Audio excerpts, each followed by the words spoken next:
Vamos a estudiar brevemente las próximas 2 horas. El tema que habíamos empezado hace un par de sábados, ¿se acuerdan? La nueva vida en Cristo. Eh, y yo les decía que con esto vamos a terminar de transmitir la visión del ministerio. Es importante que el ministerio tenga una visión.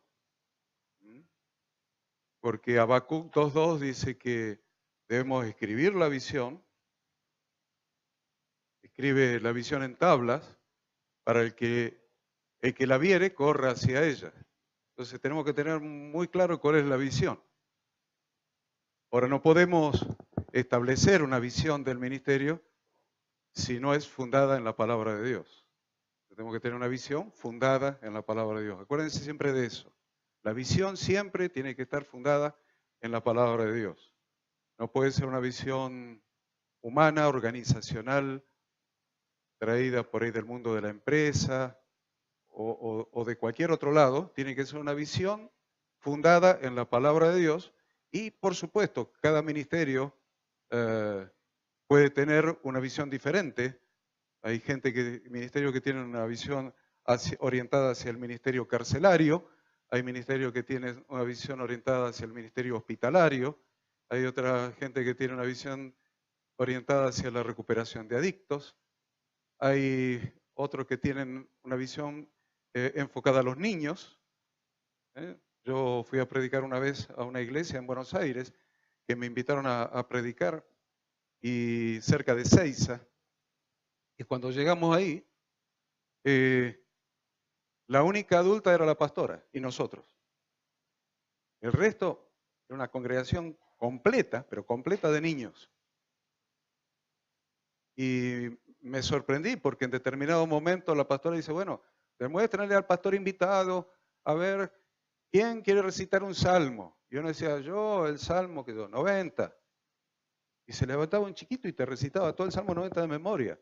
Y otro salmo y te recitaba todo el salmo de memoria. Y así, estuvieron un rato largo. Cada chico sabían salmos de memoria. Me dejó helado, una bendición enorme. Pero bueno, ven la orientación del ministerio. Siempre lo importante es que el ministerio esté fundado en la palabra de Dios. Fundado en la palabra de Dios. Entonces, hay dos aspectos que estamos tratando en estas reuniones del primer sábado de cada mes y del tercer lunes de cada mes. ¿Cuáles son los dos aspectos? Los dos aspectos son la gracia. La gracia, si ustedes leen la visión del Ministerio Bíblico Internacional, que junta a todas las iglesias de ustedes, más el Instituto Bíblico, van a ver que el valor principal es la gracia. Y nunca yo les expliqué eso, ustedes ya lo compraron envasado a eso. Porque es algo que yo escribí cuando pastoreaba en Estados Unidos, que el Señor me reveló eso, que pasé en limpio lo que el pastor Martín, que fue mi padre espiritual, antes de viajar nos había transmitido, y era la gracia. Entonces yo puse el valor fundamental del ministerio, si ustedes miran en la visión, va a ser la gracia. Nunca lo explicamos, ahora estamos tratando de llegar a explicarlo. Yo calculo que en 2 o 3 reuniones más voy a llegar al punto. Mientras tanto estoy haciendo la introducción. No puedo hablar de gracia si no hablo de ley primero. Si no entendemos qué es la ley y qué significó como elemento condenatorio la ley y cómo opera la gracia y para qué opera la gracia, entonces estamos transitando ese camino, ¿vieron? Ese camino de definir qué es la ley, cómo opera la ley, para después llegar a definir la gracia y cómo opera la gracia y cómo vuelve a operar la ley. Porque nosotros no podemos descartar la ley de Dios. La ley de Dios no está abolida. Jesús no la vino a abolir. ¿Se acuerdan que dijo? Yo no vine a abolir la ley, sino a cumplirla. La Reina Valera, esa es la Biblia de las Américas, dice abolirla. La Reina Valera del 60 dice abrogar. Es lo mismo. No vine a abrogar la ley, sino a cumplirla. Eso lo dijo Jesús. Ni un tilde ni una jota de la ley pasará hasta que todo se haya cumplido. Entonces, nosotros debemos entender que la ley de Dios no es imperfecta, no es anulable porque Dios se equivocó. Sería muy atrevido de nuestra parte como creyentes pensar que la ley que Dios le dio a Moisés en el Sinaí y antes Abraham también recibió y demás, está abolida, está abrogada. Porque si pensáramos eso, pensaríamos que Dios se equivocó e hizo una ley imperfecta que necesitaba anularse para recibir otra ley superior. Y eso no es así, Dios no se equivocó. El problema no estaba en Dios, que era imperfecto y hizo una ley imperfecta, sino el problema estaba en los hombres, que somos imperfectos y no podemos cumplir la ley. ¿Entienden? Si no, vamos a estar siempre pensando que la culpa la tuvo Dios y que se equivocó cuando dio una y que se equivocó y dio una ley imperfecta, imposible de cumplir por el ser humano. Y la verdad es que Dios dio una ley perfecta que trae vida. Los imperfectos somos nosotros, los seres humanos que no hemos podido ajustarnos a la ley de Dios. Por eso quedamos todos bajo pecado, por haber roto la ley de Dios, y tuvo que venir Jesús para darnos su gracia. Pero nunca un pacto anula el pacto anterior de Dios. Dios hizo un pacto con Adán y Eva. Dios hizo otro pacto con Noé, pero no anuló el pacto de Adán y Eva, se sumó. Después Dios hizo un pacto con Moisés, después de Noé con Abraham. No anuló los dos anteriores, se sumó. Después hizo un pacto con Moisés, se sumó a los anteriores. ¿Ven? No es que Dios dice, me equivoqué con Adán y Eva, tengo que corregirme a mí mismo. Eso nos pasa a nosotros, por eso a veces nos resulta más fácil pensar en esos términos, porque así somos nosotros. Nos equivocamos y estamos corrigiendo nuestras decisiones permanentemente porque nos equivocamos. Pero Dios no se equivoca. O sea, cada uno de los pactos que Él hizo no se anuló nunca, sino que el siguiente fue complementando el anterior, se fue sumando al pacto anterior. Por eso Jesús vino y cumplió el pacto. Él cumplió todos los pactos anteriores. La ley, los profetas y los salmos. Él cumplió todos los pactos anteriores. En Él están cumplidos todos los pactos, por eso nosotros en Él somos justificados. En Él. Como si nosotros hubiéramos cumplido todos esos pactos. Él los cumplió y en Él nosotros, Dios hace de cuenta que nosotros fuimos los que cumplimos. Miren qué maravilla, eso es gracia, ¿ves? Eso es gracia. Qué maravilla que en Jesús Dios nos da por cumplido todos los pactos, inclusive la ley de Moisés. Todos los pactos anteriores, como los cumplió Jesús, en Él nosotros también los cumplimos. Eso es maravilloso, eso es asombroso. El tema es que no nos podemos quedar ahí en el punto de recibir a Cristo y darnos por justificados. ¿Y después qué? ¿Y después qué? ¿Y mañana qué? ¿Y mañana qué? Entonces, la respuesta a esa pregunta es clave para cada uno de los ministerios de ustedes y de todos los que hoy no han podido venir. Es clave. Porque es después qué. Si no tenemos claro el después qué, entonces armamos una liturgia. Armamos una forma de culto. Uno, una forma, otro, otra forma. Los más alegres con más danza, los más sobrios, como el ingeniero y yo, somos más tranquilos, sin danza. Los más alegres son más bailarines. ¿Está mal algo de eso? No, no está mal. Formas de adoración a Dios, está perfecto. Inclusive yo que visito las iglesias de ustedes, veo que tienen formas diferentes. ¿Está mal? No, no está mal. Pero si pasamos por el sacrificio expiatorio de Cristo para integrar al recién convertido a una liturgia, nos estamos equivocando. Porque hay un propósito de pasar por la cruz de Cristo, que es lo que estamos tratando de establecer en estas charlas. Yo les pido que me entiendan, pido que me presten atención. Y de a poco van a ir entendiendo, pues se los voy a ir explicando gradualmente. El gran problema es si, miren, es el caso típico, Viene alguien por primera vez a la iglesia, ¿no? Recibe a Cristo. Le predicaste en tu casa, le predicaste en la casa de él, donde sea. Recibió a Cristo. Viene por primera vez a una reunión congregacional. ¿Cómo está? Está sentado así, ni se apoya atrás. Mire, ni se apoya, está así. Y mira, ve que unos levantan las manos, otro danza un cacho, otro llora. Qué lío. Leen un librito así donde están las canciones. Alguna hermana le alcanza el cancionero. Lo miran, presten la atención, o sea que no dice ni una palabra ni canta una letra. Mira, mira. ¿Eh? A la siguiente reunión congregacional, ¿qué hace? Ya se anima a agarrar el cancionero y ya empieza a cantar algo, ¿vieron? Y ya está más integrado. Ya conoce mejor a los hermanos, se siente menos extraño y ya canta algo. Ya la tercera, ya hasta por ahí hasta levantó la mano. A la cuarta, quinta, ya está integrado. Ya está integrado como si fuera uno más. ¿Pero a qué se integró? ¿A un camino o a una liturgia? Se integró a una liturgia, a una forma de culto. No cambió su vida, ni le enseñamos el cambio de vida, no le enseñamos el camino de santidad, no le enseñamos nada. Se integró a una liturgia y a nosotros nos parece que ya está.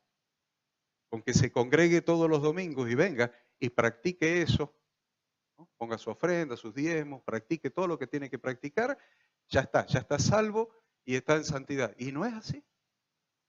Y eso es lo que estamos tratando de determinar, porque si no, nos quedamos a mitad de camino. Por eso la primera vez que les hablé, queridos pastores, les hablé del tabernáculo. ¿Se acuerdan? Está subido en YouTube la grabación de audio del tabernáculo. El tabernáculo es el modelo que Moisés vio en el cielo. Ni siquiera Dios se lo dictó. Le dijo, abrí los ojos y mirá, y vio eso en el cielo y reprodujo lo que él vio en el cielo. Y en el Apocalipsis va a descender el tabernáculo. Es una guía para nosotros el modelo del tabernáculo. Si solamente pasamos por el altar de bronce, que es la cruz de Cristo, y después de pasar el altar de bronce, integramos a la gente a una liturgia, a una forma de culto, y estamos ahí, como es en el templo, en el patio de los gentiles, ¿verdad? Ahí, y estamos ahí, y ahí tenemos un problema, porque la gente no va a madurar nunca, no va a crecer nunca en la palabra, nunca va a ser formada en el camino, con los principios del camino, entonces la gente se aburre y se va. Acuérdense, pastores permanentemente están pensando en formas para que la gente no se aburra, porque cuando la gente se aburre se va. Entonces, no podemos hacer todos los domingos lo mismo. Entonces yo le digo a estos pastores más íntimos y a David, hay otro David. Les digo, cambien, prediquen primero, hagan algo dentro del espíritu, porque si no se le convierte en una rutina monótona que hace que los más niños en la fe se aburran y entonces dice, vamos a ir a otro lado. Si acá no bailan, vamos a ir a un lugar donde bailen. Ahora, si acá bailan, vamos a ir a un lugar donde no bailan. Porque se aburren de la rutina. Es humano y es lógico. En la inmadurez es lógico eso. ¿Qué es lo que pasó? Que le hicimos pasar la cruz de Cristo, o sea, el altar de bronce, y los tenemos entretenidos en la liturgia, cuando realmente lo que tenemos que hacer a partir de ahí es transformarlos en sacerdotes. ¿Vieron? Porque todos son sacerdotes. Aún la viejita que se convirtió ayer es sacerdotisa del Señor. Entonces, pasando el altar de bronce, tengo que pasar por el lavacro, tengo que pasar por la enseñanza del camino, por la santificación, por la palabra. Pero para hacer eso, nosotros tenemos que tener un panorama de la palabra, un conocimiento de la palabra, y no podemos descartar parte de la palabra porque está obsoleta o clavada en la cruz. Jesús no clavó en la cruz el Antiguo Testamento. Jesús clavó en la cruz el decreto contra nosotros, que nos condenaba. Pero Jesús vino a cumplir el Antiguo Testamento y yo les dije clarito, Jesús le llamaban rabino. En la versión 60 dice rabí, pero en realidad era rabino. Rabino, ¿qué quiere decir maestro? O sea, los judíos le decían rabino, rabino, rabino. ¿Rabino de qué? ¿Rabino de Torá? No era rabino del Nuevo Testamento porque no existía Nuevo Testamento. El Nuevo Testamento se empezó a escribir después del año 40. O sea que no había Nuevo Testamento. No era rabino de Nuevo Testamento, era rabino de Torá. Por eso venía y le decía, ¿qué dice la Torá con relación a la ley? ¿Cómo se cumple la ley? Él decía, amarás al Señor tu Dios con todo tu corazón, con toda tu alma y con toda tu mente y a tu prójimo como a ti mismo. Y en esto está cumplido toda la ley, toda la Torá y los profetas. La ley, la Torá y los profetas, más los salmos, es el Tanaj, el Antiguo Testamento. Y acá, en amar a Dios y amar al prójimo, está cumplida la ley. ¿Ven que era un maestro de la ley? La Biblia era el Antiguo Testamento. Nosotros no podemos anular de nuestra biblioteca, ni de nuestra mente, ni de nuestro corazón, el Antiguo Testamento. Porque es el que manda, el que marca el camino de santidad. ¿Mm? Entonces, si lo hacemos pasar, ¿ven? Ahí estamos hablando de un camino. Después que pasó por el lavacro, el proceso de santificación, ya puede entrar a servir al lugar santo donde el sacerdote entra y donde sirve con el candelabro, la mesa de los panes de la preposición y finalmente el altar de oro del incienso, que es la oración, la intercesión y la adoración para poder entrar al lugar santísimo, a la misma presencia de Dios. Miren qué proceso, pero nosotros no quedamos por el camino. Estamos convirtiendo a la gente cada fin de semana, cada reunión, le estamos haciendo que pida perdón por sus pecados y otra vez vuelve y otra vez vuelve y están siempre en el altar de bronce. Y entonces estamos tratando de complementar el altar de bronce con cosas entretenidas para que la gente no se aburra. Y esto no se trata de entretenimiento. Independientemente que tengamos una reunión congregacional, yo creo que tenemos que tener una reunión congregacional entretenida, alegre, con los dones manifestándose y bendiciéndose mutuamente. Yo creo, la reunión congregacional son 2 horas por semana, 3 horas por semana. No podemos hacer como si prendiéramos Radio Nacional, ¿vieron? ¿Cuántos escuchan Radio Nacional? Qué gente inculta, ¿eh? Bueno, yo tampoco, porque es aburrido. Es aburrido, es monótono, ¿viste? La novena sinfonía de no sé quién, qué sé yo, todo es muy monótono. ¿Eh? A mí me gusta, pero tampoco es para exagerar, ¿viste? Y a veces nosotros en las iglesias exageramos, y tomamos una forma. Está bien, ustedes sigan organizando la reunión congregacional para que la gente esté bien en la reunión congregacional, ¿sí? Pero hay algo que nos está faltando, que es el lavacro. ¿Y qué es el lavacro y cómo enseñamos el lavacro? Y de eso estamos tratando porque tenemos que definir nosotros. Porque si nosotros no definimos qué es el lavacro, vamos a decir que el lavacro es Romanos, Gálatas, Efesios, Romanos, Primera, Segunda Corintios, Gálatas, Efesios, Filipenses, Colosenses, Tesalonicenses, todo lo que usted quiera. Pero no, ¿saben qué? Cuando Jesús enseñaba el lavacro no estaba ni Pablo se había convertido todavía, el que escribió todas esas cartas, así que no podía estar enseñando el Nuevo Testamento. O sea que el lavacro no es el Nuevo Testamento. El Nuevo Testamento, cada vez que Pablo habla, siempre está tomando referencias del Antiguo Testamento, que era su manual, eran sus escrituras. Las escrituras que él tenía en la mano era el Antiguo Testamento. Entonces, cuando le escribe a los Corintios consejos, cuando en Gálatas habla de la carne y del espíritu, está tomando siempre referencias del Antiguo Testamento. Sería muy enriquecedor para nosotros como pastores que hagamos lo mismo, que podamos entender lo que nos dice el Nuevo Testamento a la luz del Antiguo Testamento. Es la única manera de que tengamos una comprensión completa y útil de lo que dice el Nuevo Testamento si no prescindimos del Antiguo, si lo tomamos. Lo tomamos y arrojamos la luz mutua. Entonces vamos a entender qué dice el Nuevo Testamento. ¿Vieron cuando vino el joven rico a ver a Jesús? ¿Qué le dijo Jesús? Anda y cumplí los mandamientos y vas a tener vida. A nosotros eso nos pone la piel de gallina, pero menos mal que lo dijo Jesús. Nosotros nunca le diríamos, anda a cumplir los mandamientos y vas a tener vida. ¿Conocer los mandamientos? Sí, conozco, anda a cumplir y vas a tener vida. Yo lo he cumplido desde mi juventud. Bueno, entonces anda a vender todo lo que tenés y vení, toma tu cruz y seguime.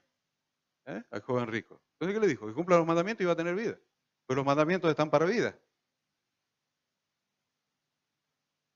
Y a nosotros, aunque lo diga Jesús, todavía nos suena raro. Decimos, no, ¿y la gracia? Bueno, yo termino hablándoles de gracia dentro de 1, 2 o 3 reuniones. El objetivo mío es hablarles de gracia. Pero no podemos anular más de la mitad de la Biblia. Y no podemos anular la enseñanza de Jesús. No podemos anularla. No podemos ser cristianos y no seguir lo que Él hacía y lo que Él enseñaba y lo que Él seguía. Sería un cristiano raro, ¿vieron? No puedo ser de determinado partido político sin seguir los principios del líder de ese partido político. Ya sea uno o el otro. Como está grabando, no voy a decir el nombre de ninguno de los líderes, no puedo. Porque los líderes que fundaron los movimientos políticos establecieron los principios para ese movimiento político. Entonces, lo nuestro no es un movimiento político, es el Hijo de Dios que vino a buscar y salvar lo que se había perdido, esto es a nosotros, y estableció principios. No puedo decir que los principios que Él estableció están incorrectos. No puedo tomar ese atrevimiento. Y a veces, como pastores evangélicos, lo hacemos. Lo hacemos. Muchas veces porque hemos sido enseñados así. Porque nosotros tenemos la tradición romana. Ahí empezó nuestra tradición, de la Iglesia Católica Romana, y nosotros somos seguidores. No se olviden que Lutero fue un reformador de la tradición romana. O sea que seguimos con un montón de cosas. Lutero volvió a la gracia y a la salvación por fe, pero hubo muchas cosas que seguimos arrastrando. Y principalmente en los últimos 20 años, yo veo, tengo unos 60 años en el Evangelio, así que más o menos en los últimos 20 y pico de años, todo se ha convertido en una liturgia y nos hemos apartado de la verdadera santidad y el cambio de vida que trae felicidad al corazón, que es la palabra de Dios, son los mandamientos de Dios. Yo no puedo decir que estoy en el reino de Dios si no le obedezco. Eso lo decimos, pero a veces no sabemos lo que decimos. Estar en el reino de alguien es obedecer sus leyes, sus normas. Ahora estoy en el reino de Dios, pero sus normas las borré. Tengo el Nuevo Testamento en mi biblioteca, borré el Antiguo. ¿Y dónde están las normas de Dios? ¿Dónde están las leyes del rey? En el Antiguo. Lo borré, me manejo con el Nuevo. Ahí tengo un problema. ¿Me van siguiendo? Ahí tengo un problema. Entonces, yo les decía que las dos cosas que vamos a ver entonces son, cuando yo termine esta serie con ustedes, por lo menos quisiera dejarles sembrado dos cosas. Una es la gracia, tema de la gracia bien claro, cómo opera la gracia. Y segundo, el funcionamiento de la iglesia. Pero primero tengo que enseñarles esto, porque ya les vengo enseñando el funcionamiento de la iglesia, cómo deben funcionar los dones y la mutua edificación y la exhortación mutua, pero tengo que ahora ubicarme un poco en esto para que ustedes amplíen el conocimiento para poder darle la última parte del funcionamiento de la iglesia.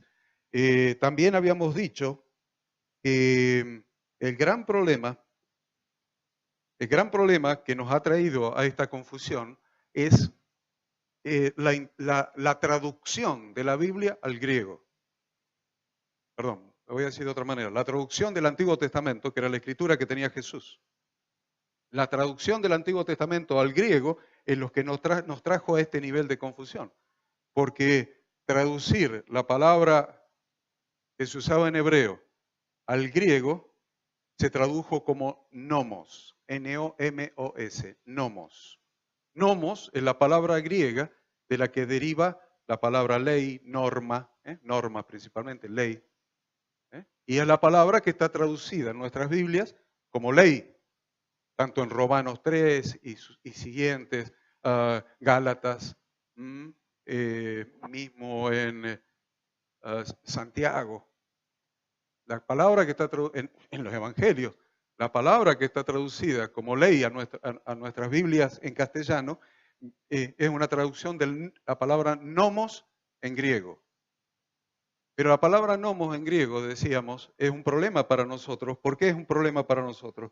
Porque la palabra nomos en esa época, en el Imperio Romano, donde se hablaba griego, en pleno Imperio Romano, la ley era una cosa dura para mantener el orden. Mejor que sigas la ley romana porque si no era fiambre, te limpiaban. ¿Entienden? Entonces la ley, por eso nosotros entendemos ley como algo tan duro. La ley está para maldecirnos. ¿Por qué? Porque encima lo complementamos con que la ley pone en evidencia el pecado.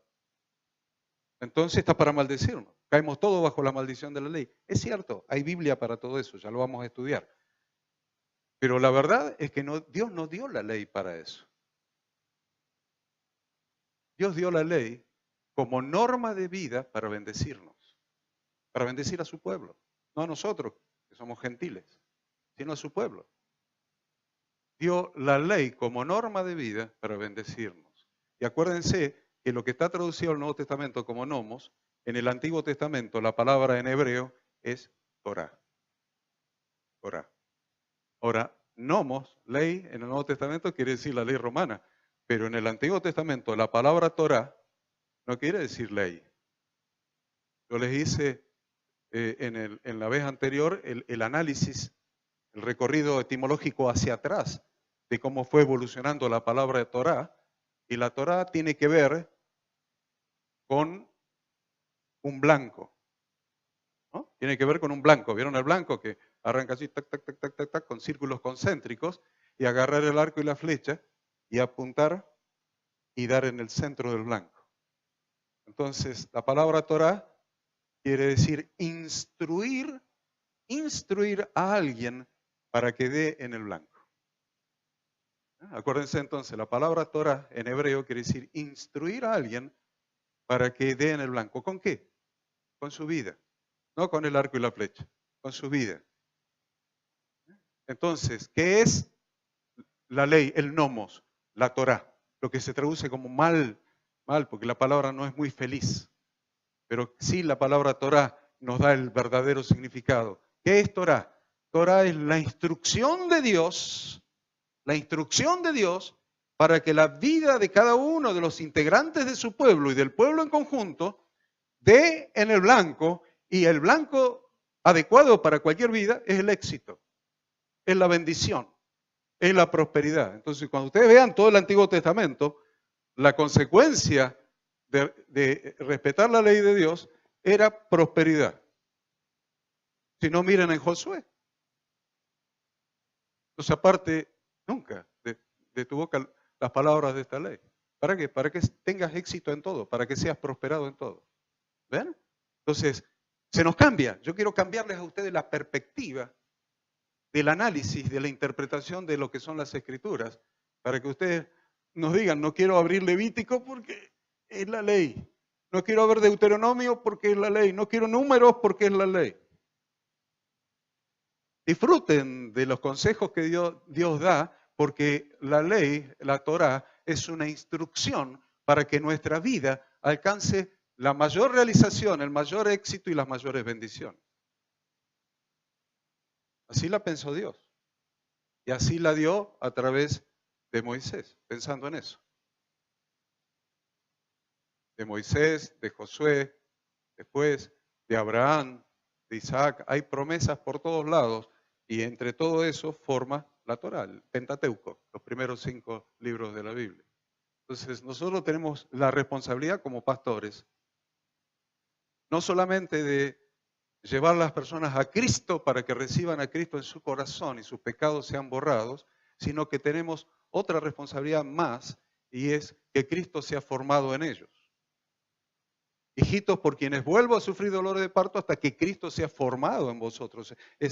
No puedo sacarme esa responsabilidad encima, porque si no lo traigo y estoy conforme con verlo cada domingo haciendo las mismas cosas. Entonces lo convertía en un ritual. Entonces lo que tengo que hacer es llevarlos a las Escrituras para lograr que su vida se llene de bendición, para que su vida dé en el blanco, para que su vida tenga éxito. ¿Me van siguiendo? Por eso pecado, si ustedes ven la raíz del Antiguo Testamento, ¿vieron? Me estoy yendo a una interpretación hebrea de un libro que es hebreo. Nosotros tenemos una interpretación griega de un libro que es hebreo. Porque los apologistas, los defensores, los que armaron toda la doctrina en los primeros años siglo II, siglo III o IV, eran filósofos griegos que se convertían al cristianismo y trataban de defender el cristianismo contra otros filósofos griegos, pero su concepción era de filosofía griega. Ahora, ¿cómo deberíamos analizar un libro hebreo? De una óptica hebrea. Entonces, por eso vamos a ver qué quiere decir pecado en el Antiguo Testamento. Y pecado en el Antiguo Testamento quiere decir no dar en el blanco. En el Nuevo Testamento lo aclara, la infracción de la ley es pecado. Ahora, fíjense qué interesante, el Antiguo con el Nuevo. Quebrar la ley es pecado. Ahora vamos a cambiarle ley por Torah. Quebrar la Torah es pecado. La Torah son instrucciones para dar en el blanco. Por eso en hebreo la interpretación de pecado es alguien que no da en el blanco porque se apartó de Dios, porque dio la espalda a las instrucciones de Dios. ¿Ven cómo se entiende mejor cuando tenemos la Biblia completa y no la tenemos seccionada y no rechazamos la gran mayoría de las instrucciones de Dios, su palabra, las escrituras? Cuando Jesús dice, las escrituras ustedes tienen y escudriñan las escrituras, ¿lo hacemos nosotros o estamos siempre con el Nuevo Testamento? Pues Jesús decía, escudriñen la escritura, porque ahí van a ver que las escrituras dan testimonio de mí. Porque Jesús es la Torá, es el verbo hecho carne, es la Torá hecha carne. Por eso él era el más autorizado a decir, ¿oísteis que fue dicho? ¿Dónde? En la ley de Moisés. ¿Oísteis que fue dicho en la Torá? Mas yo os digo. Ahora dice, no, pero él vino a abolir, o estamos en la gracia, podemos hacer lo que queremos y la gente puede hacer lo que quiere y el domingo viene, se arrepiente y el pastor viene y se arrepiente y estamos bien otra vez. Pero no es así. Jesús elevó el estándar moral de la ley. ¿Oísteis que fue dicho? No cometerás adulterio. ¿Dónde? En la Torá que Dios dio a Moisés. ¿Oíste que fue dicho? No cometerás adulterio. Mas yo os digo, cualquiera que mire a una mujer para desearla, se adulteró en su corazón. ¿El estándar de Jesús es superior o inferior? Es superior. Entonces nosotros nos asustamos del Antiguo Testamento porque decimos, no, está abolido, no abolido, ahora vivimos en gracia. Y Jesús dice, muchachos, yo te doy la gracia de venir a mí y de ser salvo. Voy a morir por vos para que no sigas viviendo como vivías, sino para que ahora camines en los mandamientos de mi Padre. Eso es el evangelio de mi Biblia. Fíjense si la Biblia de ustedes dice lo mismo. Entonces ahí sí vamos a tener vidas en las iglesias, familias transformadas, vidas transformadas, familias con un verdadero espíritu de cuerpo, de familia de Dios. Y como decíamos ayer que fui a predicar a Cosquín, pocos coscoínos, está Alejandro y ellos, y ellas. Si los pastores están preocupados porque la gente se va de las iglesias. Se va porque no tiene, yo no me voy de mi familia. ¿Entienden? Imaginen que yo me vaya de mi familia, lo deje a Pablito y a Lada solo. O que Pablito se vaya de la familia. Se va el que no es parte de la familia. Hay un amigo, un vecino, nos vino a saludar, a visitar, ellos vinieron a comer, qué sé yo. Terminan de comer y se van. No se quedan porque no son, es mi hijo espiritual, pero no mi hijo carnal. Tiene su esposa, que se tendrán que ir a darse besito a la casa, qué sé yo. Casa no se puede hacer eso, es una casa santa, está purificada esa casa. ¿Me entienden? Entonces, el que es de la familia no se va. Entonces, si nosotros en la iglesia enseñamos todos esos principios de pertenencia, de identificación con un pueblo, con una familia, la familia de Dios, la Biblia dice eso. Entonces la gente no se va. Y si su vida es transformada y le estamos dando alimento sólido y su vida está siendo cada vez más exitosa y más feliz, pero desde adentro para afuera, no convenciéndolo de que es exitoso. Sos exitoso, David, sos exitoso, repetí conmigo, soy exitoso, soy exitoso. Salí, soy el mismo fracasado que siempre. La única manera de ser exitoso es que yo siembre la semilla que te va a dar éxito, que es la palabra de Dios. No que yo te haga repetir. Decirle al que está al lado que es campeón, que es exitoso, que es único. Y sí, aquel es único. Imagínate hubiera dado así. Sí, gracias. Nosotros damos gracias también. ¿Me entienden? Entonces no es por repetirnos que somos exitosos. Hay que sembrar semilla para que crezca la planta. Es un principio bíblico. Semilla para que crezca la planta. El reino de Dios es como una semilla. Entonces, siembro semilla para que crezca la planta. Quiero bendición, siembro semilla de palabra de Dios. Quiero éxito, siembro semilla de palabra de Dios en el corazón. Quiero prosperidad, siembro semilla de palabra de Dios. ¿Y dónde está todo eso? En el Antiguo Testamento. Decía un contador, estaba escuchando en una grabación, no era un contador argentino, era un contador yanqui, él decía, ¿cuántos clientes tenés? Y dice, y tengo, supónganse, 100 clientes. Bueno, ¿tenés muchos clientes judíos? Sí. Más o menos el 80%. No, la pregunta era otra. ¿Tenés de tus clientes, cuáles son los 100 más prósperos? Ahí está, los 100 más prósperos. Y el tipo decía, sí, ya los tengo en mente, los 100 más prósperos. De los 100 más prósperos, ¿qué porcentaje son judíos? Y dice el 90%. Póngale el 80%. Y el 20% son nativos, son norteamericanos. Ahora, el contador era judío. Entonces, el que lo entrevistaba le dice, ¿y por qué te parece que el 80% que son judíos son más ricos que el 20% que no son judíos?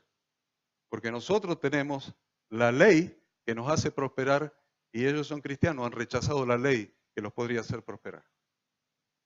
Nosotros seguimos la Torá. Y yo lo escuché y me quedé helado. ¿Vieron? ¿Para qué está dada la instrucción? Para bendición, no está dada para otra cosa. ¿Vamos bien hasta ahí? Gracias a Dios. Vos avísame, Nico, a las 12. A ver, 1 Juan 3, 4. 1 Juan 3, 4.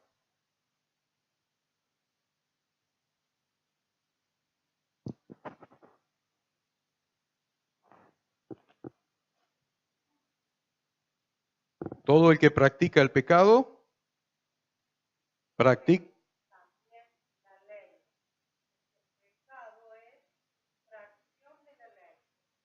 ¿Más claro? ¿El pecado qué es? Por lo tanto, todos nosotros éramos pecadores, por eso necesitamos la expiación de Cristo, eso no hay duda. Todos nosotros rompimos la ley y ¿cuántas veces? Sin saberlo, porque ni conocíamos la ley. Pero la ley, acuérdense, no fue dada solamente para los judíos. La ley abarca a toda la humanidad. Así que cualquiera que sabiendo o sin saberlo quebranta la ley, está bajo maldición de la ley porque se convierte en un pecador. Eso es nuestro caso. No éramos judíos, no conocíamos la ley, pero caímos bajo la maldición de la ley porque quebrantamos la ley, aún sin conocerla. ¿Vieron? Él trabaja en el boletín oficial. Una ley publicada en el boletín oficial. No sé cuántos días son para que se haga obligatorio, aunque la gente no haya leído el boletín oficial. Bien, 8 días. Entonces no les mentí el otro sábado que les dije 8 días. Después de 8 días de publicada la ley en el boletín oficial, es obligatorio y cae la pena del que la infringe, el que la quebranta. Dice, pues yo no leí el boletín oficial, problema tuyo. Después de 8 días de publicada, vos estás bajo la ley. Y eso pasó con nosotros. Decimos, pues no somos judíos. Y esa ley la dio al pueblo de Israel, Yahweh en el monte. Pero la verdad es que una vez que está publicado, nos hace caer a toda la humanidad bajo maldición. ¿Cuál es la maldición? La maldición del pecado. Cualquiera que quebranta la ley, que infringe la ley, está bajo maldición porque está bajo pecado. ¿Me van entendiendo? Entonces todos nosotros, por eso necesitamos una expiación. Necesitamos un cordero, pero no el cordero que limpiaba por un ratito. El Cordero que lavó todos nuestros pecados con un sacrificio perfecto, perpetuo, eterno y un sumo sacerdote que él mismo entró en el lugar santísimo para rociar su sangre sobre el propiciatorio. No es cualquier Cordero, no es cualquier sacrificio, es el sacrificio que Cristo hizo por nosotros. Ahora, ¿qué pues diremos?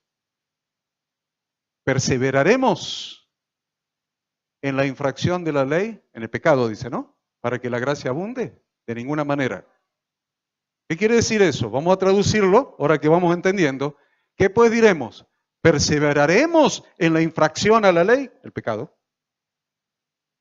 Vamos a cambiarlo y vamos a poner Torah. ¿Qué pues diremos? ¿Perseveraremos en la infracción a la Torah? ¿A las instrucciones de Dios? ¿Para que la gracia sobreabunde? De ninguna manera. ¿Se dan cuenta que hemos venido a Cristo y se nos cambió la naturaleza adámica por la naturaleza de Cristo para que ahora en Él, como Él cumplió la ley, nosotros seamos instruidos en la palabra de Dios y podamos obedecer a la palabra de Dios? ¿Tiene sentido? ¿Teológicamente tiene sentido? Va a costar un rato digerirlo.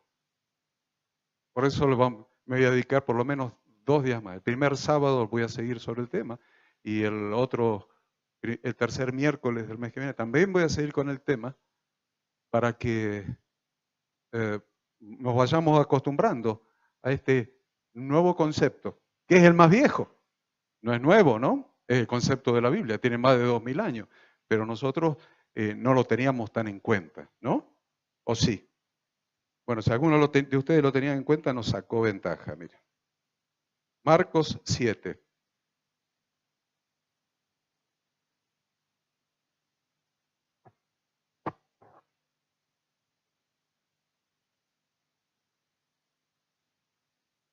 ¿Lo tienen? Marcos 7, vamos a leer para los que anotan, del 1 al 13. Del 1 al 13 vamos a leer. Los fariseos, yo tengo la Biblia de las Américas, perdóname Mabel, ustedes traten de seguirla con esa. Los fariseos y algunos de los escribas que habían venido de Jerusalén se reunieron alrededor de Jesús y vieron que algunos de sus discípulos comían el pan con manos inmundas, es decir, sin lavar. Porque los fariseos y todos los judíos no comen a menos que se laven las manos cuidadosamente, observando así qué cosa. La tradición de los ancianos. La tradición de los ancianos. Ahora, ¿la tradición de los ancianos es la ley o no es la ley? No es la ley. Es la tradición de los ancianos. ¿Entienden? Entonces, y cuando vuelven de la plaza, no comen a menos de que se laven. Y hay muchas otras cosas que han recibido para observarlas. ¿No coincide con lo que tienen ustedes? Ah, bueno. Como el lavamiento de los vasos, de los cántaros y de las vasijas de cobre. Entonces los fariseos y los escribas le preguntaron, ¿por qué tus discípulos no andan conforme a qué? A la tradición de los ancianos, sino que comen con manos inmundas. Y él les dijo, bien profetizó Isaías. ¿A dónde se fue? Al Antiguo Testamento. Bien profetizó Isaías de vosotros, hipócritas, como está escrito, este pueblo con los labios me honra, pero su corazón está muy lejos de mí. Mas en vano me rinden culto, enseñando como doctrinas preceptos de hombres, dejando el mandamiento de Dios, la Torá. Dejando la Torá, os aferráis a la tradición de los hombres, y también les decía, astutamente violáis el mandamiento de Dios para guardar vuestra tradición. Porque Moisés dijo, honra a tu padre y a tu madre, y el que hable mal de su padre y de su madre, que muera. Pero vosotros decís, si un hombre dice al padre o a la madre, cualquier cosa mía con que pudiera beneficiarte es corbán, corbán quiere decir ofrenda a Dios, ya no le dejáis hacer nada en favor de su padre y su madre, invalidando así la Torá, o sea, la palabra de Dios, por vuestra tradición, la cual habéis transmitido y hacéis muchas cosas semejantes. Es muy interesante lo que está diciendo Jesús, ¿eh? Está diciendo, todos ustedes, y nos incluye a nosotros, tienen que seguir los mandamientos de Dios. Las instrucciones de Dios, la Torá.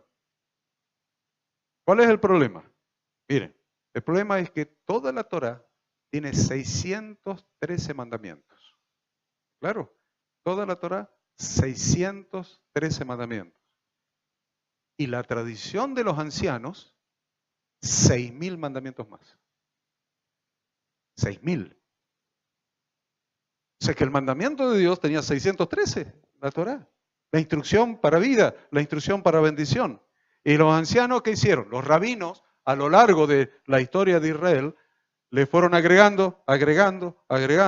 Ahora hay que lavarse la mano así, ahora hay que hacer tal cosa, ahora si te cae un burro en un pozo, es día de reposo, y todo, y dale, 6.000 mandamientos más.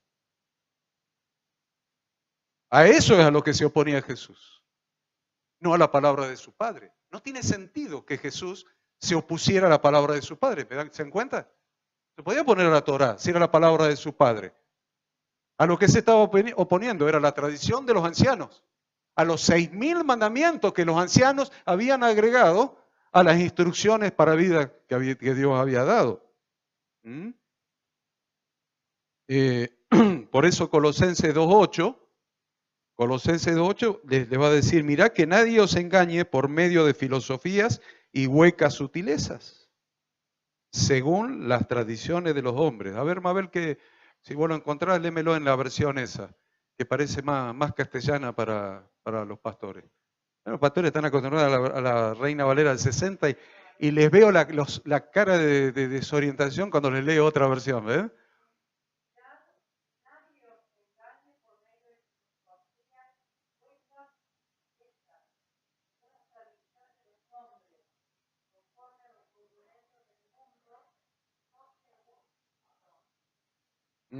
¿En qué está hablando entonces? De tradiciones de los hombres. ¿De qué cosas? De los 6.000 mandamientos adicionales que los rabinos le habían agregado a las instrucciones de Dios. Las normas y mandamientos que habían agregado. Por eso leíamos en Marcos 7:13, vieron que leímos hace un rato, decía, invalidando así la palabra de Dios por vuestra tradición. O sea que para ellos era más importante las tradiciones de los ancianos que la palabra de Dios. ¿A dónde tenemos que volver nosotros? Por eso el tema es el gran conflicto entre los judaizantes. Ahora van entendiendo, Hechos de los Apóstoles, cuando iban los judaizantes. ¿Qué hacían los judaizantes? Iban de la iglesia primitiva. Iban. Cuando fueron a Antioquía, estaba Pedro ahí en Antioquía, y Pedro comía con los gentiles, con todo, él hacía la vida normal. Cuando llegaron los judaizantes, el tipo se separó de los gentiles y Pablo lo tuvo que reprender. Pero ¿cuál era la tarea de los judaizantes? ¿Qué es lo que querían que la gente cumpla los judaizantes? Los 6.000 mandamientos de las tradiciones judías. A veces nosotros creemos que los judaizantes querían que la gente cumpla la ley de Dios. Y decimos, no, la ley está clavada en la cruz. La ley no está clavada en la cruz. Jesús está clavado en la cruz. Menos mal que resucitó y está a la diestra del Padre.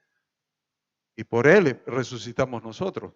Pero lo que hacían los judaizantes querían convertir a los nuevos cristianos al judaísmo. Y convertirse al judaísmo implicaba someterse a estos 6.000 mandamientos de las tradiciones de los hombres. No a la ley de Dios, no al Antiguo Testamento, porque el Antiguo Testamento nosotros estamos obligados a someternos, ¿o no? Alguien que me diga que no. Nadie me dice que no. Marcos 7:8, ¿qué decía? Que ya lo habíamos leído. Marcos 7:8 decía, dejando el mandamiento de Dios, os aferráis a la tradición de los hombres.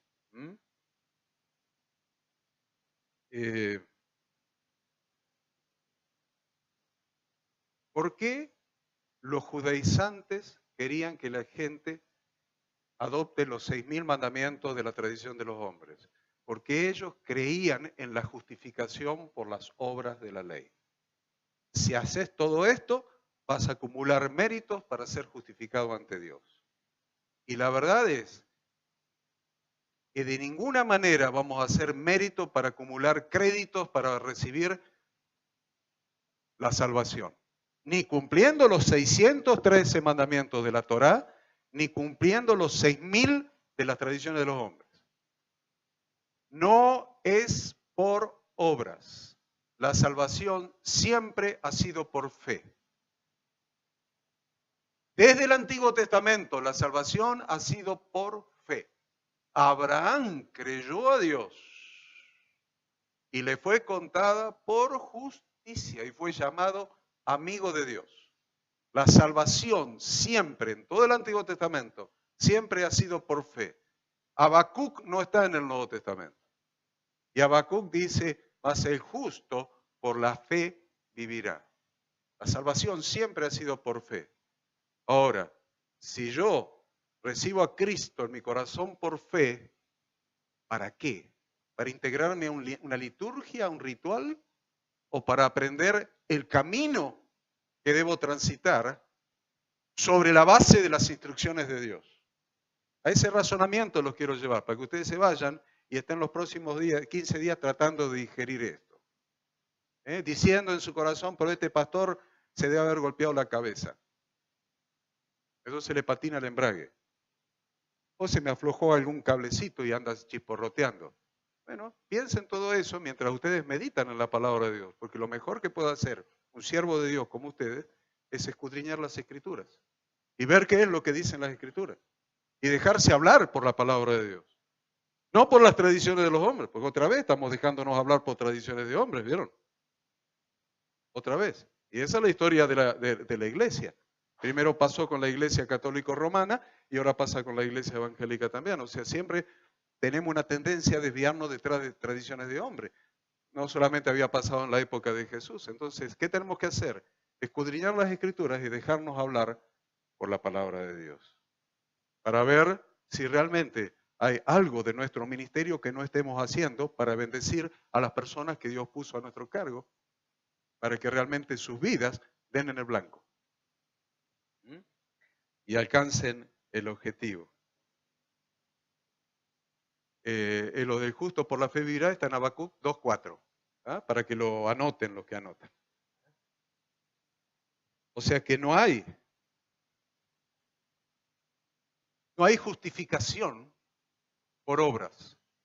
No hay justificación por obras. Yo no estoy diciendo, cumplan la ley para ser salvos.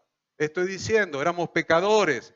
Jesús murió por nosotros para darnos nueva vida, pero esa nueva vida está en las instrucciones de Dios. No puede estar fuera de las instrucciones de Dios.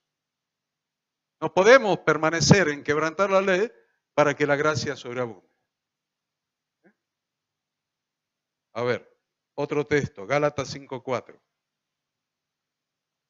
Para justificar esto que les acabo de decir.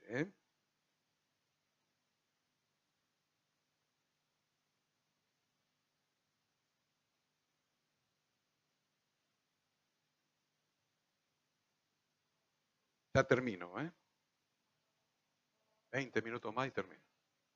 Hoy vamos a hacerlo más rápido en atención a los pastores que vienen por mí. Están invitados a venir todas las veces que nos reunimos, David y el hermano Arias. Si es que el tema les parece interesante. De Cristo os habéis separado. Léeme, Mabel, porque tiene la 60, a ver.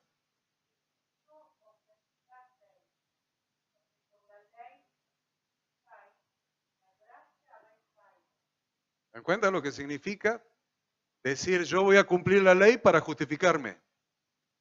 No, ni antes ni después. No es por nuestros méritos, es por los méritos de Cristo. Y es por gracia. Si nosotros queremos justificar, mira qué bueno que soy, cumplo la Torá, las instrucciones de Dios, mira qué bueno. ¿Saben qué te convertís? En un legalista. Que automáticamente vas a empezar a juzgar a los otros. Va a haber un hermano que la pifia, un hermano que cae, un nuevo que viene, y no, acá somos santos, cumplimos la ley. Nos desligamos de Cristo automáticamente porque nosotros vivimos por gracia, por fe y para fe. Por fe y para fe. Ahora, quiero que ustedes entiendan Eso lo tenemos claro. Yo no estoy hablando de otra cosa. No estoy hablando de que por fe, por obras vamos a ser salvos, porque eso es ajeno a todo el Nuevo Testamento. Estoy diciendo que hay dos leyes en el ser humano, dos leyes. Está muy claro que hay dos leyes. Está la ley de la carne y está la ley del espíritu. Ahora se lo voy a demostrar leyendo la Biblia. Hay dos leyes en el ser humano. La ley de la carne y la ley del espíritu. Encuentro una ley en mí, dice que la ley de mis miembros. Estaba metaforeando Pablo, no es que le pasaba a él, sino que estaba metaforeando para que entendamos que hay una ley, la ley de la carne, que lo que no quiero hacer, eso hago. Pero hay otra ley que es la ley del espíritu. El problema es definir nosotros en qué ley andamos y a la gente que traemos a Cristo, en qué camino la introducimos. ¿En la ley de la carne o en la ley del espíritu? ¿Entienden? Porque hay dos leyes. A ver, Mabel, vos que estás con la versión Valera. Gálatas 5:13. Gálatas 5:13.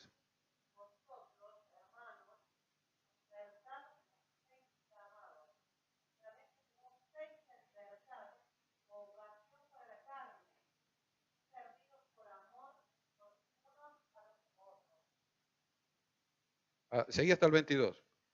Porque, ¿qué dice ahí? Mire, mire, a ver, ¿cómo? No me diga que el Nuevo Testamento habla de ley. ¿No era que estaba clavada en la cruz la ley, que no existía más el Antiguo Testamento? ¿Cómo Pablo a los cristianos de la iglesia, de las iglesias, porque Galacia no era una sola iglesia, ¿eh? Galacia no era la epístola a los Gálatas no es una sola iglesia. Galacia era toda una provincia en el Asia Menor. Entonces Pablo le está escribiendo a todas esas iglesias del Asia Menor. O sea, le está escribiendo a una pila de iglesias y le está hablando de ley. Este Pablo es un incircunciso. ¿Cómo es que es un judaizante? Justo Pablo es judaizante, mira. Que lo fajaron tantas veces por instigación de los judíos. Pablo no era judaizante, pero está hablando de ley, está hablando de Torá, está hablando de instrucciones de Dios. ¿Se dan cuenta? Que nosotros nos estamos perdiendo un capítulo de la película. ¿Cómo va a entender el capítulo siguiente si no entendiste el anterior? Eso ustedes, algunos de ustedes pastores que ven la novela de Moisés. Menos mal que conocen más o menos las escrituras, entonces el argumento lo tiene, se pierde en un capítulo después. No, David, vos no la ves, pero no la ves los sábados y los domingos. Bueno. A ver qué dicen ahí, cómo arranca, a ver.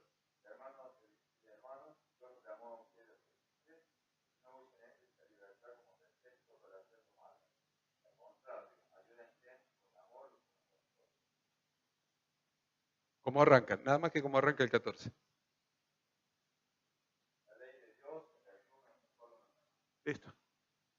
Aún en esa versión apócrifa que tiene el pastor.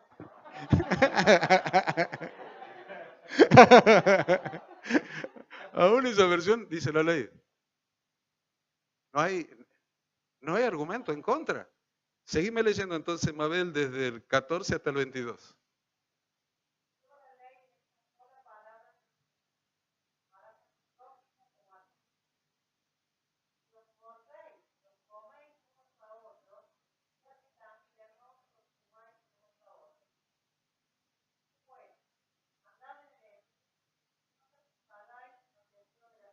Ahí está estableciendo lo que yo les decía antes, lo está estableciendo suavecito. Ahora vamos a ver cómo lo establece profundamente. Entonces, ¿qué está diciendo? Anden en el espíritu y no en la carne. Y ahora ahí está empezando a establecer dos leyes, la ley del espíritu y la ley de la carne. A ver, seguí, Mabel.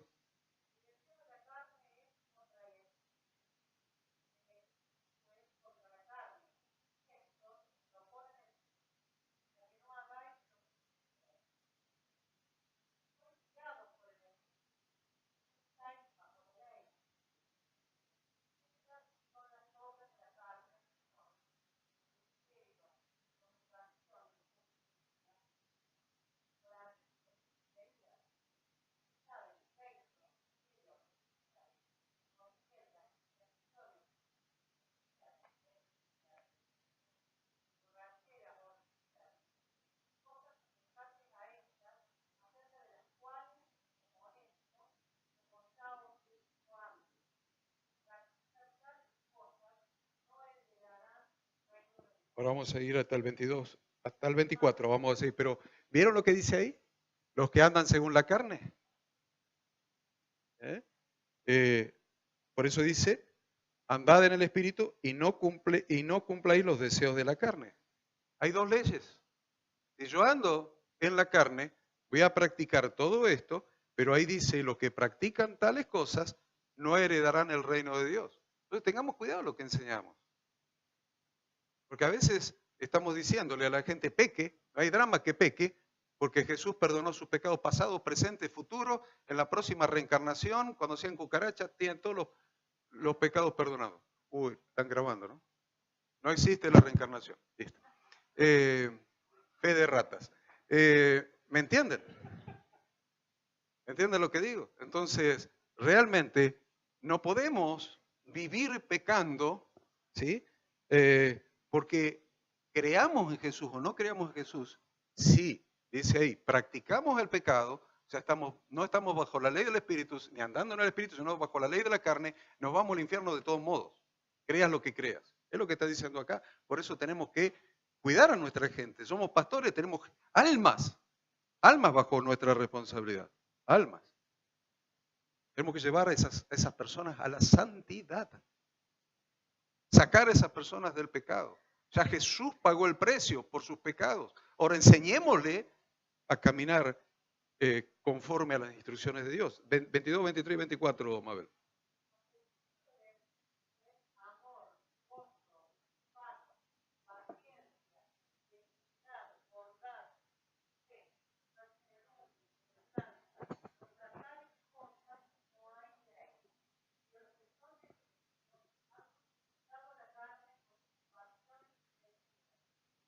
Qué bueno, ¿no?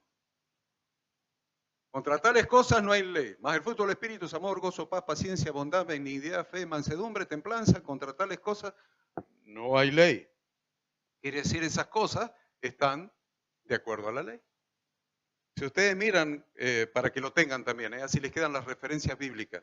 En Romanos 7, 21 al 23 está cuando Pablo habla de la ley de sus miembros.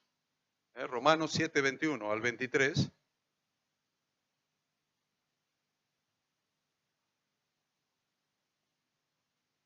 Está diciendo, así que, queriendo yo hacer el bien, hallo la ley de que el mal está presente en mí. ¿Ven que habla de ley? Hay una ley, hallo esta ley, que el mal está presente en mí, porque en el hombre interior me deleito con la ley de Dios. En el espíritu me deleito con la ley de Dios, pero veo otra ley en mis miembros, en los miembros de mi cuerpo que hace guerra contra la ley de mi mente y me hace prisionero de la ley del pecado que está en mis miembros. Ahí tienen la carne, la ley de la carne y la ley del espíritu. Más clarito, échenle agua. Vamos a leer otro texto. Ya solamente les voy a ir dejando referencias para ir terminando. Romanos 8.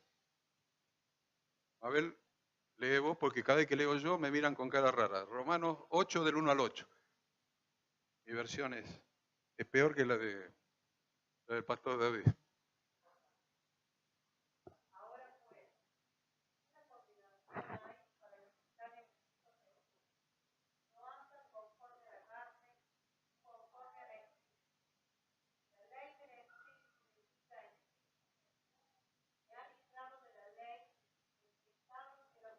Interesante, Mabel, eso, ¿eh? La ley del espíritu y la ley de la carne. Es clarísimo, no merece ni siquiera que la haya interrumpido a Mabel. Perdón, Mabel. Leerlo de vuelta ese texto y seguí hasta el 8.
Uy, ese versículo 7 y 8 nos pegó en la nuca como David cuando mata un conejo. El otro David. ¿Vieron cómo nos pegó eso, el 7 y el 8? Qué lindo. Qué lindo porque nos trajo luz.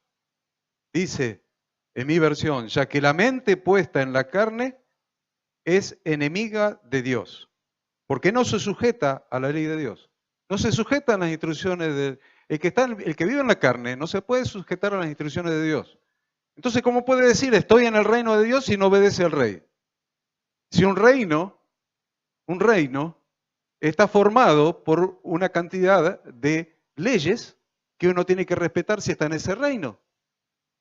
Si ustedes van a Estados Unidos, ustedes van por el carril de este lado, ponen el semáforo en rojo y yendo por el carril rojo de este lado con la luz roja, vos podés doblar.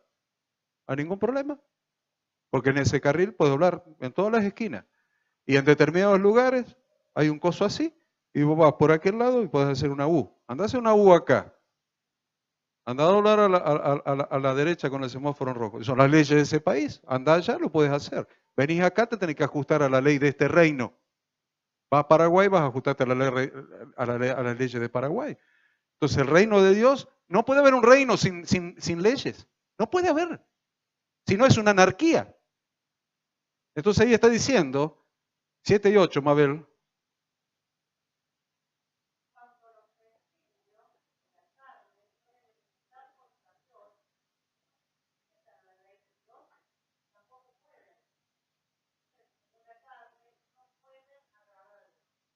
Quiere decir que si quiero agradar a Dios, debo andar en el Espíritu.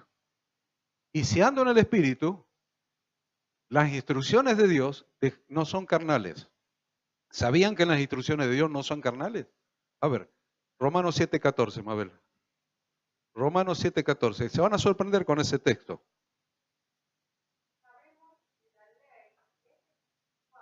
¿Cómo no? No. Es apócrifa esa. ¿La ley qué es?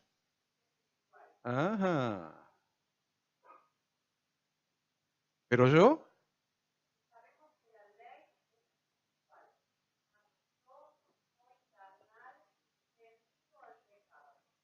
Ujú. ¿La ley qué es? El que anda en el Espíritu, el que está en Cristo y anda en el Espíritu, puede seguir las instrucciones de Dios. Y su vida va a tener éxito porque va a dar en el blanco.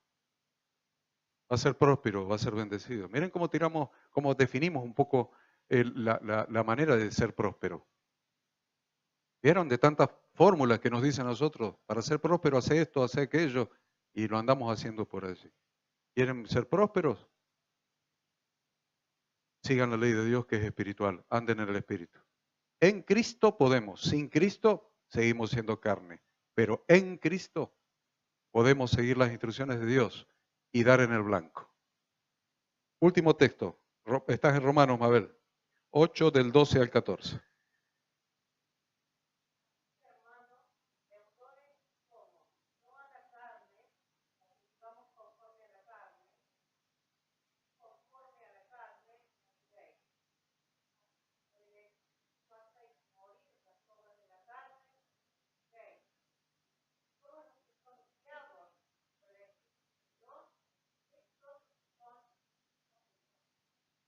¿Se entendió? Ese último se lo estoy dando porque se resume todo lo que hemos hablado hasta ahora. Eso último que leyó Mabel resume lo que hemos hablado hasta ahora. ¿Podemos vivir conforme a la carne o podemos andar en el Espíritu? Esta palabra no es para nosotros, esta palabra es para que como pastores todos ustedes puedan enseñarle a la gente estos principios bíblicos. Si no, como pastores vamos a vivir fatigados, inflando cada día, cada semana, yendo a consolar a uno, yendo a asistir a otro, y otra vez en el mismo problema, y otra vez, y por año se pone recurrente algunas situaciones de pecados, de caídas, de problemas familiares, etc.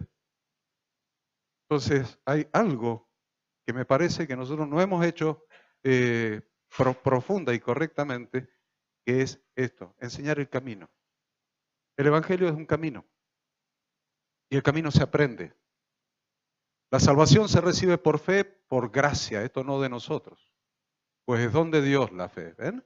No hay drama con eso, pero a partir de ahí a la gente tenemos que enseñarles un camino. Si no siguen viviendo en la carne, y si viven en la carne perecerán, porque la carne los lleva al pecado. Les tenemos que enseñar a vivir en el Espíritu. Y en el Espíritu es posible seguir las instrucciones de Dios. Porque todos los que son guiados por el Espíritu de Dios, los tales son hijos de Dios. Miren, tan trascendente y tan importante es esto que estamos hablando. Tan trascendente, tan importante es lo que estamos hablando. Yo sé que la enseñanza es fuerte, novedosa, pero les traje mucho respaldo bíblico, muchos textos. Y tengo 200, 300 textos más que se los voy a ir dando gradualmente. El primer sábado del mes vamos a hablar de lo que son las obras de la ley. Porque las obras de la ley no te van a salvar. Es como el fariseo que decía, yo ayuno 2 veces por semana y diezmo, y estaba el publicano. Y el publicano fue el que regresó a su casa justificado. ¿Vieron? Entonces, les quiero dar el panorama completo para que ninguno se vaya equivocado y después que nos convertamos en legalistas, que estemos tratando de enseñar la ley como método para ser salvos. La ley no es para salvación. La fe en nuestro Señor Jesucristo es lo que nos trae salvación. Es más, si no fuera, como les estoy diciendo, no tendría sentido el texto que dice, si alguno hubiere pecado, abogado tenemos para con el Padre, a Jesucristo, el justo. Pecado, dijimos que es infracción a la ley, de acuerdo a la óptica hebrea, y que está escrito en la Biblia, ¿no? Infracción a la ley. Miren cómo lo traduzco. Y si alguno hubiera quebrantado la Torá, la ley de Dios, abogado tenemos para con el Padre a Jesucristo, y el justo es el que cumple la ley. Se los hago completo. Y si alguno hubiera quebrantado la instrucción de Dios, abogado tenemos para con el Padre a Jesucristo, el que cumplió perfectamente la instrucción de su Padre. Ahí tiene una hermenéutica adecuada de ese texto. Quiere decir que no caemos más bajo la maldición de la ley.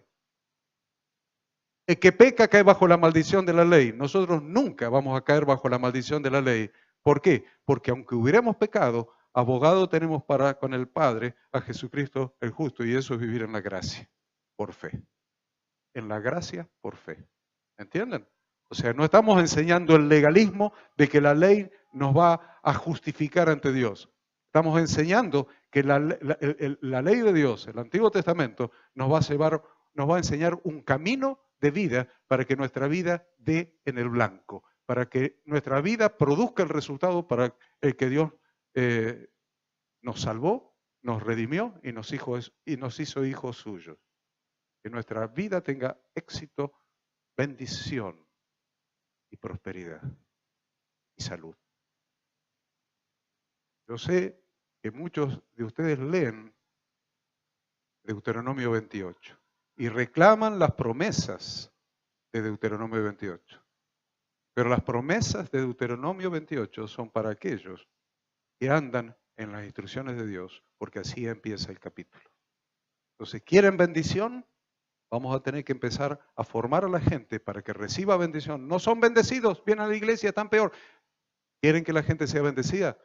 Fórmenlo en las instrucciones de Dios y enséñanle a caminar en el camino de Dios y van a recibir bendición, salud, prosperidad, éxito y todo lo bueno que viene de lo alto, porque hemos sido bendecidos con toda bendición en los lugares celestiales en Cristo Jesús.